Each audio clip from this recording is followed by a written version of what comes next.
దొరికిన సంతోషం. ఈ మాటల్లో ఒక లోతైన జీవిత సత్యాన్ని మనం చూడవచ్చు. కోల్పోవడం మరియు తిరిగి పొందడం. మనం జీవితంలో చాలాసార్లు ఏదో ఒక విధంగా తప్పిపోతాం. ఒకరికి అది వారి మార్గం కావచ్చు, ఎలా జీవించాలో తెలియక గందరగోళంలో ఉండటం. మరొకరికి అది వారి శాంతి కావచ్చు, ఆందోళన, భయం లేదా పశ్చాత్తాపంతో సతమతమవుతూ హృదయంలో నెమ్మది లేకపోవడం.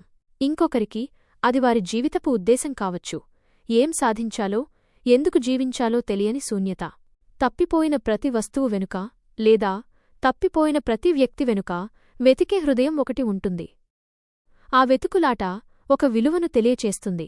ఒక చిన్న వస్తువు పోయినా అది మనకు ముఖ్యమైతే దాన్ని కనుగొనే వరకు మన మనసు ప్రశాంతంగా ఉండదు. వెతుకులాట మరియు విలువ. మనం తప్పిపోయినప్పుడు మనం ఒంటరిగా ఉంటామని తరచుగా అనుకుంటాం. కాని ఈ ప్రపంచంలో ప్రతి ఒక్కరినీ అమితంగా ప్రేమించే మరియు ప్రతి ఒక్కరూ తిరిగి రావాలని కోరుకునే ఒక ప్రేమ ఉంది.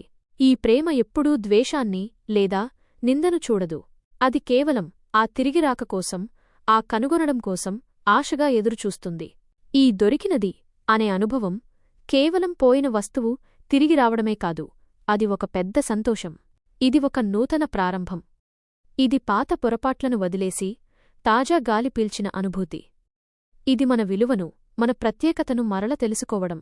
ఎవరైతే దూరంగా ఉన్నారో, ఎవరైతే తమ ఉనికిని కోల్పోయారో, వారు తిరిగి ఇంటికి, అంటే ప్రేమ ఉన్న చోటుకు, స్వీకరణ ఉన్న చోటుకు వచ్చినప్పుడు కలిగే ఉల్లాసమే ఈ దొరికినది అనే అనుభవం. వేడుక సమయం. ఈ దొరికినది అనేది కేవలం నిశ్శబ్దంగా జరిగే విషయం కాదు. అది వేడుక జరుపుకోవాల్సిన విషయం.